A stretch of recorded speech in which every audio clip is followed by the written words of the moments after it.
Hello and welcome to Picnic in the Park with WORLDwrite. My name is Rania Hafez and I will be your host for this exclusive gathering of friends and food at Millfield Park in East London. What we are discussing today is freedom of association, a topic that has been in the background news but has not received the proper airing. So today, hopefully, we're going to have a proper debate and a discussion about what it really means. So I'm going to open it up to my guests today and say, what do you think, guys? Who decides who we can be friends with? Let's start there.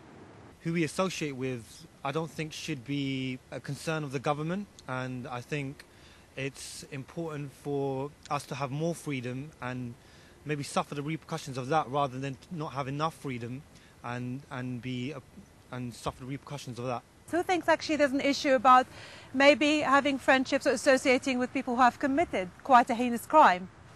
I think in the circumstance of Lee Rigby, actually it was a governmental matter, and I think that's an interesting point because actually this officer was part of this public service, and so for sort of Britain represented by the government to sort of get involved, I think that was important in providing solidarity for that terrible death. So I disagree on the government stance, but I think that obviously freedom of association is absolutely fundamental to greater democracy. I think that the only people that should decide who you can be friends with is you as the individual, because only you know how someone interacts with you and how you view that person. You might see someone as being kind and generous, and another person might see someone as being horrible. So it all comes down to personal preference at the end of the day. In my school, they see groups of 6 or more as being threatening. I used to work as a headhunter, and every single person you'd be looking at, you'd Google them, you'd look at anything you can. No one really cared about the civil liberties side of it at all. It was more just about a business decision, I suppose. Like, I know that in the US, there's been cases where potential employers have made people log on to their Facebook accounts whilst in the interview, which they're not allowed to do, just to see what they're really up to type of thing, and then use that as a grounds to either move forward with them or not. I don't know if anyone watched that Panorama documentary that was on recently about blacklisting. It was usually kind of construction workers that in the sort of 70s, 80s had been, asking for basic things like higher wages, better working hours, whatever. But those names had been blacklisted without the knowledge of the people, without any kind of checking if that was correct or incorrect, and that information had been passed around to like loads and loads of employers, and those people overnight suddenly just couldn't get a job.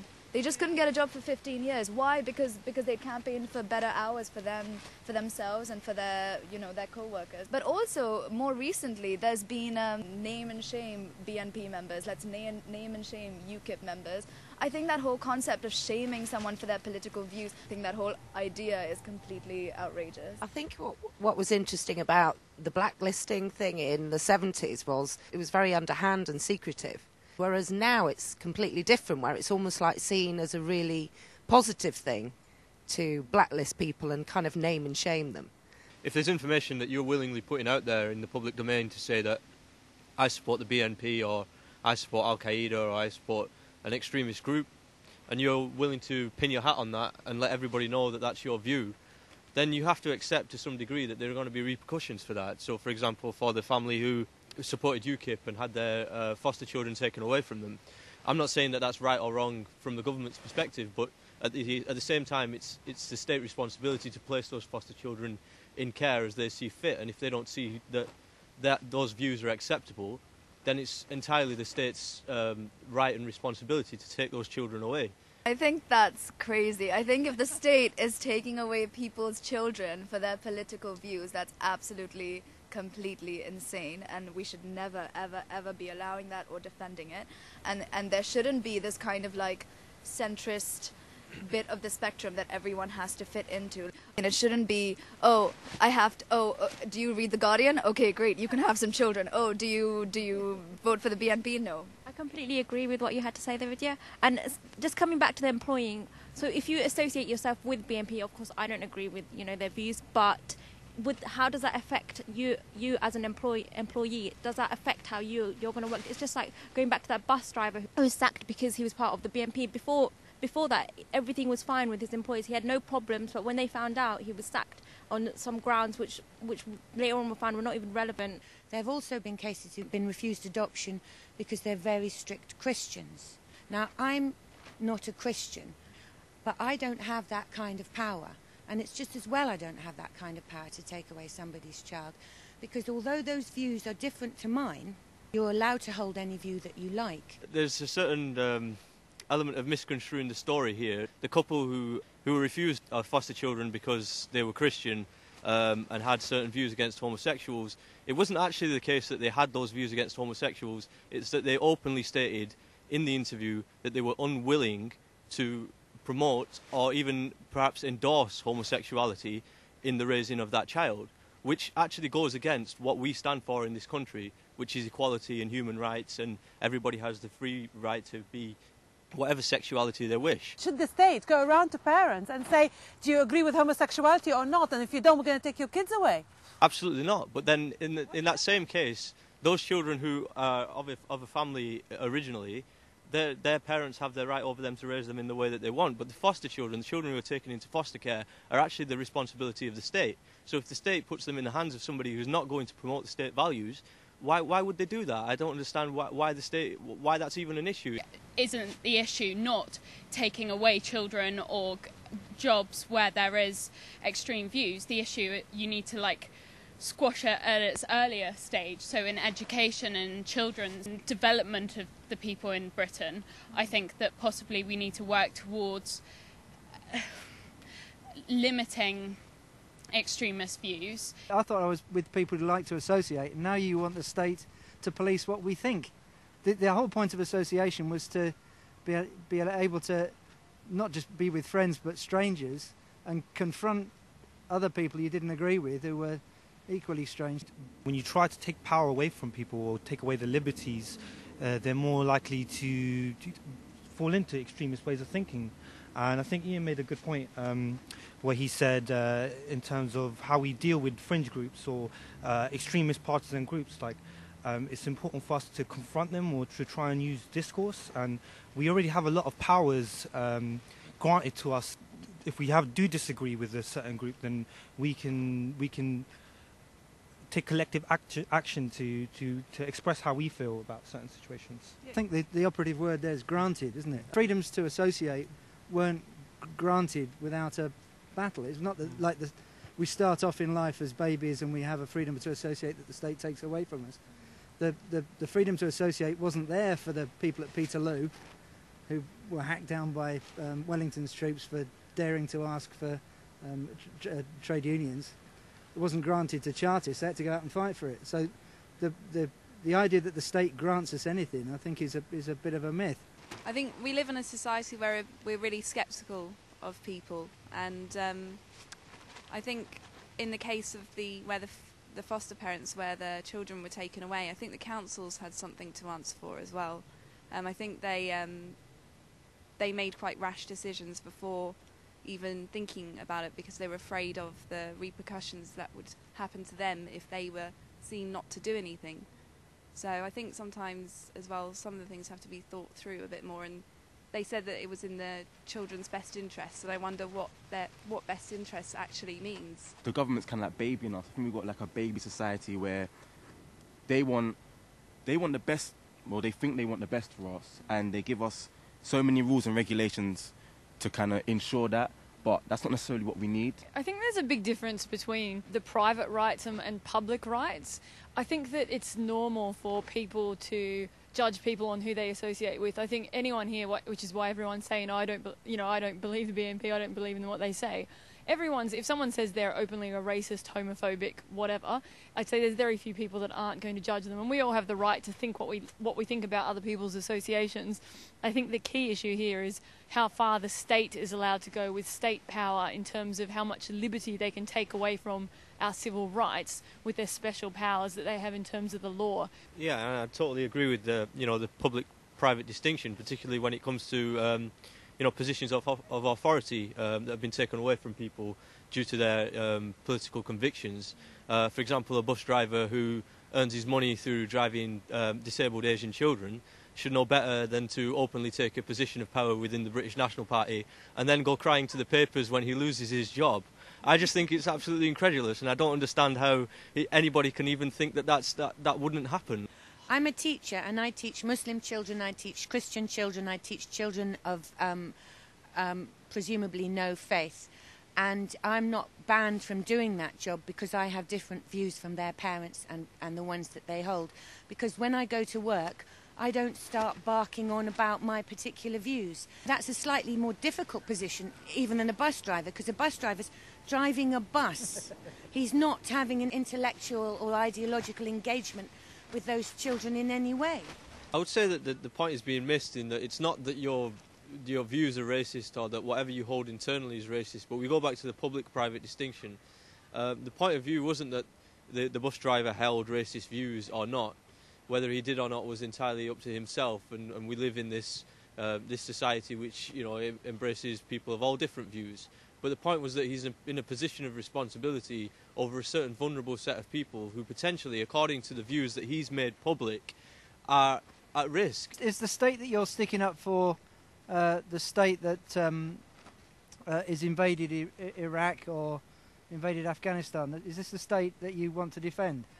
It seems like you're a big fan of the state as an imaginary state in your own mind, as some benign force. But the state that we see on the news isn't a benign force. So why are you trusting something that invades other people's countries? So you're saying that the profile of the state is more important than this man's freedom to associate with whomever he wants or whatever he wants? The point I would make to you is that what do we do about a society where we just look to some other force to do something for us? You are actually looking to this force to intervene and act in a moral way on our behalf. That's the problem for me. The problem for me is that we've got more laws to act upon our behalf when we have an unprecedented low in terms of political activity where we can actually act upon problems that we want to solve. We're in a position where we've got no alternative but the state to act for us. Is that what you're saying? I would say that I'm not a supporter of the state in any way, as Ian alluded to. Not at all in regards to the war in Iraq, not at all in regards to the war in Afghanistan. But I do accept to some degree that the state has certain positions of power which it gives to people, such as foster parents, such as bus drivers of school buses, and if it so chooses to take them away on certain grounds, you can't then turn around and say, oh well, I should be able to associate with whoever I want, because if the state doesn't find that acceptable, then you have to accept that maybe you should have kept those views to yourself, or you shouldn't have sought that position of power within that organisation. That's the only point I'm trying to make. I mean, we are here today, and we haven't really said to anybody who's passing by, join us. We've kind of chosen who was going to be here, and the same with political parties. So what about this exclusion of others and inclusion of certain people? How far do you think people have the right to do that? I think it's an interesting question because we have lots of different types of groups. We have groups for people only twins, or groups for people who, let's say, they might be debilitated in a certain way. But I think with all those groups, they always allow other people to join and help that cause, I guess. And I think it's detrimental to a group if they are to be exclusive in any way. The idea of inclusion and exclusion in a general sense is kind of a paradox, because let's just say, for example, I want a certain type of friend. I have the right to include and exclude whoever I want from my friendship circle.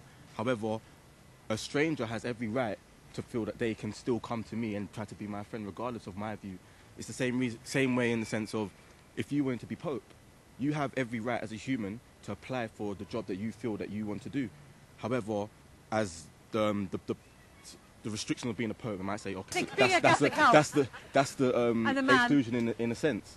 So it's a bit of a paradox. I think a point that really needs to be made is the fact that, so we have a very superficial level of inclusion in many kind of state and kind of mainstream organizations. For example, we'll have an organization, let's say it's the BBC, but I can think of 50 other organizations that have a really similar policy, which is, let's have diversity, let's have one person who's underprivileged, let's have one person who's brown, but this kind of sort of cherry picking of these token representatives of various different diverse communities that's actually, if you think about it, pretty... it doesn't do anything. It doesn't... I mean, it's not truly inclusive because the person you're choosing who's kind of black or brown or working class or whatever has to be in keeping with that organization's kind of political views. And so, for example, if I was a BNP bus driver, I'm not allowed, and therefore that whole diversity thing that they aspire to be and pretend to be is just completely not really true. Positive discrimination, as they call it, has certain flaws, but I'm thinking that if we look at the BBC, for example, 50 years earlier, it was all white middle class people. It had that particular sort of voice, and they've tried to filter that out, and they've actually worked with time and with more immigration and greater multiculturalism. And I think that actually this cherry picking does feed its way. If you think about it, this is a media organisation that goes out to the whole of Britain. There are people living in less fortunate, well, in my opinion, in the countryside with unable to see as many diverse people. And I think that actually showing a black news reporter and then an Asian one and then like lesbians, you know, it's kind of like it might be difficult to know which ones are the lesbians. No, but like, you know, Sarah Boulding is openly gay, and I think lots of comedians are openly gay, and they embrace that, and so it feeds into people's psyches. And I think in London we can get very sort of caught up in the fact that it's not real diversity, but actually for the rest of Britain that's still 90% white or something, it's actually a great representation. What I'm saying is that those diversity policies are far too superficial, and if you're going to have a truly diverse organisation, then you cannot cherry pick people from certain organisations. And yes, absolutely, the BBC and other organisations like it have moved a long way and are now starting to show black faces, and I mean, and actually have been showing kind of diverse viewpoints, but it is still within this political spectrum. It is still within its limits, and I think that is problematic, because if you're a state broadcaster, I understand that you don't want to offend anyone, but also at the same time you do need to really show a diverse view, I mean a diverse range of viewpoints. If white middle class people like me want to have a club that only for white middle class people, why can't I have a club of my own? And maybe you could come outside the building and shout at it and accuse me of being all sorts of things, like a racist or an idiot or missing out on life, all sorts of things. You could put pressure on me from the outside, but to phone up the state and to get them to make you a member of my really boring club seems a bit of an odd thing to do. So why can't people just declare themselves to be exclusive and they get on with their own thing? Because most of the exclusive clubs that are going to be excluding you probably aren't worth joining anyway. If we go back to what a group means, a group is constituted around certain principles and ideas, okay? And what seems to be being dissolved is the very notion that you can actually have a group of people that believe in certain things. Now, what does that mean for if you're interested in politics? And saying, I'm defined by this and I'm going to fight for it, because you have to look to the state to approve that. Okay, the reality is that discrimination is a part of everyday society. We all do it. I'm sure we do it every minute, every time. Not every minute, but we do it all the time. We probably don't even notice half the time that we're discriminating. We discriminate between drinks, you know, just anything like that. So the difference between freedom of associating with something and equality, that's sort of where the problem lies. For example, universities, they discriminate, don't they? You know, you have to have certain grades to get into a university. So are we saying, should universities be free for all? No, obviously not, because you have the sort of a level and expectation to getting into university. The whole point is you know, it's for academics. I guess if we do have a problem with a particular group's thoughts or their ideologies, then we shouldn't be trying to curb our own freedoms. We should engage them in discussion. We don't need the over-imposing hand of state to come in and tell them what to feel and how to think. We have a voice and we should speak up and use it. I hope you have enjoyed our discussion. This is all the time we have for it today. If you've enjoyed it, we would like to see your comments on the program, on the website. And if you'd like to be involved in Picnic in the Park, please do email us. Thank you to all my friends, and do tuck in. We've got some more food to go. Come on. Thank you. Bye-bye.